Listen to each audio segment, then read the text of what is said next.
মা বাবার সাথে তোমরা কি আচরণ করছো? বড় হয়ে গিয়েছো, ডানা গজিয়ে গিয়েছে, তাই না? গার্লফ্রেন্ড বাইকটা নিয়ে পার্কে ডাকুক না, করে বাড়িয়ে যাবে। মা অসুস্থ হলে 5 মিনিট পর মা আসছি, এই এখানে ফেসে গেছি, 2 মিনিট পর আসছি। এরকমই হচ্ছে তো কারবার। একটা মা 10-12টা সন্তানকে মানুষ করতে পারলেও 10-12টা সন্তান কিন্তু একটা মাকে কিন্তু দেখতে পারে না। সময় থাকতে ভাই বুঝে যাও, মা পৃথিবী থেকে চলে গেলে কিছুই পাবে না। পৃথিবীতে সমস্ত জিনিস ফিরে পাওয়া যায়, বাবা মায়ের মতন জিনিস কিন্তু ফিরে পাওয়া যায় না। সারা জীবন কাঁদবে, তুমি যে তার উপরে যে ব্যবহারটা করেছো সেই ব্যবহারের জন্য তুমি কাঁদবে। তুমি যে তাকে ভাত দাও না সেই ব্যবহারের জন্য তুমি কাঁদবে। তুমি যে হাত দিয়ে তাকে মারছো সেটাও মনে পড়বে। তোমার চোখে তখন জল রাখতে পারবে না, তখন ভাববে যে তখন তুমি ভুলটা কি করেছো। তো বাবা মা যতদিন পৃথিবীতে আছে নিজের মতন ভালোবাসো, যেভাবে সে ভালোবেসেছে সেই রকম ভালোবাসো। তারপরে কিন্তু তোমার সন্তানরা দেখবে, সেগুলো শিখবে, সেই রকম কিন্তু তুমি ভালোবাসা পাবে। তার সাথে যদি তুমি খারাপ ব্যবহার করো, তোমার বাচ্চা কাচ্চা সেগুলোও কিন্তু শিখবে। তাহলে সেই খারাপ ব্যবহার কিন্তু তোমার সাথেও কিন্তু করা হবে। তাহলে এগুলো আমরা বুঝতে শিখবো। তো hey guys, welcome to my new video. তো কেমন আছো তোমরা? আশা করছি আছো অনেক ভালো। দিন দিন হয়ে যাচ্ছে আমি অনেক কাল। কি ভাই, বাবা মাকে আর দেখতে পাচ্ছ না, চোখে সহ্য হচ্ছে না, কথা তো ভালো লাগছে না। গার্লফ্রেন্ডের ঝাঁঝালো কথা তোমাদের কাছে মিষ্টি লাগবে, কিন্তু বাবা মায়ের না। কিছু কিছু আছে মানুষ, আচার আচরণ এত বাজে মা বাবার প্রতি। তো তাদেরকে নিয়ে আজকে বলবো।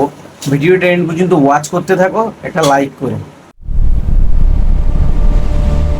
যাই হোক, তোমাদের বাজে আচরণের কথায় আমি পরে আসছি।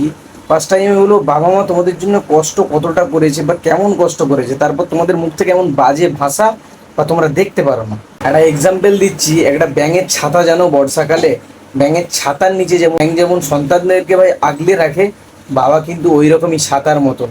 সেই ছাতার নিচে মা কিন্তু সন্তানদেরকে কিন্তু আগলে রাখে। একটা মা জানো তো কখনো না কষ্টের হিসাব রাখে না।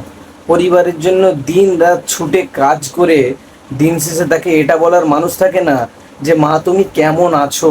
একটা মা নিজের ইচ্ছা স্বপ্ন নিজের সুখগুলোকে নীরবে ত্যাগ করে একটা সন্তানের মুখে হাসি ফোটান। কেমন ভাবে জানো? যে মায়ের ইচ্ছা স্বপ্নগুলোকে ত্যাগ রেখে সন্তানরা যেটা বলছে ভাই সেটা করে দিচ্ছে। তুমি এইটা চাইছো এটা দিচ্ছে, ওটা চাইছো ওটা দিচ্ছে। তাহলে মা নিজের চোখের জলকে লুকিয়ে রেখে একটা সন্তানের মুখে কিন্তু হাসি ফোটান। তো সন্তান যদি অসুস্থ হয়ে যায়, মা সারা রাত জেগে কিন্তু তার সেবা করতে পারে। কিন্তু একটা মা অসুস্থ হয়ে গেলে অনেক সন্তান আছে কোনো পাত্তাই থাকে না। খাবার টাইমে খেতে বসে নানা রকম মা তোমাদেরকে এক্সকিউজ দিয়ে বলবে যে আমি খেয়েছি, হ্যাঁ খেয়েছি, আমার পেট ভার, তোরা খেয়ে নে। ওই রকম ভাবে তোমাদেরকে কষ্ট করে মানুষ করে খাইয়ে দাইয়ে তোমরা বড় হয়ে সেই মর্যাদা দিচ্ছ না। একটা মা সন্তানকে পৃথিবীতে আনার জন্য অসহনীয় কষ্ট সহ্য করতে পারেন, তারপরেও ভাই কষ্টগুলো ভুলে গিয়ে একটি সন্তানের মুখে হাসি ফোটানোর জন্য সারা জীবন লড়াই করতে থাকে। মায়ের ভালোবাসার কোনো মূল্য হয় না। পৃথিবীতে সব কিছু পাওয়া যায়, কিন্তু একজন মায়ের ভালোবাসার বিকল্প পাওয়া যায় না। মা বাবার সাথে তোমরা কি আচরণ করছো? বড় হয়ে গিয়েছো, ডানা গজিয়ে গিয়েছে, তাই না? গার্লফ্রেন্ড বাইকটা নিয়ে পার্কে ডাকুক না, করে বাড়িয়ে যাবে। মা অসুস্থ হলে 5 মিনিট পর মা আসছি, এই এখানে ফেসে গেছি, 2 মিনিট পর আসছি। এরকমই হচ্ছে তো কারবার। ছোটবেলায় মা তোমাদের সাথে এরকম বিহেভিয়ার করতো? কান্না করলে ভাই সমস্ত কাজ ফেলে রেখে এসে তোমাকে দেখতো যে তুমি বিছানা থেকে পড়ে গেছো নাকি। তাহলে এগুলো মনে পড়ে? হ্যাঁ, কিছু কিছু সন্তান আছে তো মনে পড়ে, তারপরেও ভাই এড়িয়ে যায়। তোমাদের লজ্জা করে না? তোমরা জন্তুই রয়ে গেলে। একটু মা বাবাকে দেখো, ছোটবেলায় তোমাদের জন্য কি করেছে একটু ভাবো। রাত্রেবেলা ভাবো অন্তত। অনেক নোংরা নোংরা আবর্জনা, এদেরকে মানুষ বলা যাবে না।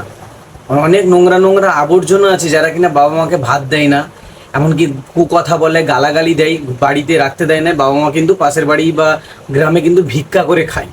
তাহলে এগুলো কোন ধরনের জন্তু? এরা ভাই পাল্লাই পড়লে না ভাই সাইজ করে দিতাম। শোনা কথা শুনেছি তো, পাড়া প্রতিবেশী এসে সব আলোচনা করে শোনা কথা শুনেছি এরকম এরকম কারবার চলছে। তাহলে কেন ভাই তোমরা ভাই বুঝবে না? তোমরা একদম কি নির্লজ্জ হয়ে পৃথিবী থেকে চলে যাবে? এসব নোংরা নোংরা মানুষ আছো, তাদেরকে ভাই আমি সতর্ক করছি।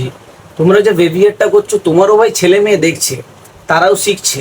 যেমন কর্ম তেমনই ফল হবে। একটা মা 10-12টা সন্তানকে মানুষ করতে পারলেও 10-12টা সন্তান কিন্তু একটা মাকে কিন্তু দেখতে পারে না। সময় থাকতে ভাই বুঝে যাও, মা পৃথিবী থেকে চলে গেলে কিছুই পাবে না। পৃথিবীতে সমস্ত জিনিস ফিরে পাওয়া যায়, বাবা মায়ের মতন জিনিস কিন্তু ফিরে পাওয়া যায় না। সারা জীবন কাঁদবে, তুমি যে তার উপরে যে ব্যবহারটা করেছো সেই ব্যবহারের জন্য তুমি কাঁদবে।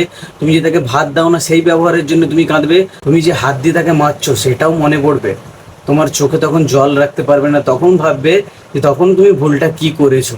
তাই ভাই সতর্ক হয়ে যাও, কি দরকার। পৃথিবীতে সমস্ত মানুষের ভুল হয়, যে বাবা মাই বলে ভুল হয় না তা না। কারো তোমার ভুল হলে তোমার বলো যে আমার ভুল হয়েছে, সরি।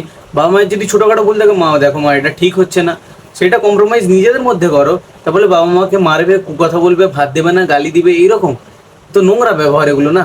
দেখো, বাবা মা যতদিন পৃথিবীতে আছে নিজের মতন ভালোবাসো, যেভাবে সে ভালোবেসেছে সেই রকম ভালোবাসো। তারপরে কিন্তু তোমার সন্তানরা দেখবে, সেগুলো শিখবে, সেই রকম কিন্তু তুমি ভালোবাসা পাবে। তার সাথে যদি তুমি খারাপ ব্যবহার করো, তোমার বাচ্চা কাচ্চা সেগুলোও কিন্তু শিখবে। তাহলে সেই খারাপ ব্যবহার কিন্তু তোমার সাথেও কিন্তু করা হবে। তাহলে এগুলো আমরা বুঝতে শিখবো। তো তুমি যদি বাবা মাকে ভালোবাসো, ব্যবহার যদি ভালো করো, শুধু বাবা মায়ের প্রতি ব্যবহার ভালো না, সমস্ত মানুষের প্রতি যদি ব্যবহার ভালো রাখো, তাতে মানুষও ভালো বলবে আর ভগবানের কাছেও কিন্তু ভালো হবে।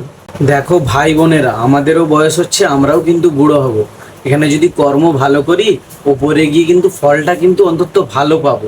ভগবান তো এমনিতে বলেই যে সমস্ত মানুষকে এক চোখে দেখো, সমস্ত মানুষকে ভালো চোখে দেখো, আরও প্রতি না নোংরা ব্যবহার না করা হয়, তাতে করে ভগবান খুশি হবে। আমি চাইবো সমস্ত ভাই বোন যেন তার বাবা মায়েদেরকে নিয়ে যেন সুস্থভাবে বেঁচে থাকুক। আর তোমরা যদি চাও আমি সুস্থভাবে যদি বেঁচে থাকি, তাহলে ভাইকে কিন্তু সাবস্ক্রাইব করো, ওইটাই আমার খুশির কারণ। ওইটার জন্যই আমি স্বপ্ন দেখছি সারা রাত সারা দিন ধরে, ওইটার জন্য আমি স্বপ্ন দেখছি। তো ভাই সাবস্ক্রাইব করো ইয়ার। আর চলো, ভিডিও যদি ভালো লাগে অবশ্যই লাইক করে চ্যানেলটাকে সাবস্ক্রাইব করে বেল নোটিফিকেশন অল করে দিও। দেখা হচ্ছে নেক্সট ভিডিওতে, ততক্ষণের জন্য বাই বাই। আমার কথাই না রাগ করে বাবা মায়েদেরকে নিয়ে কিন্তু ভালো থেকো।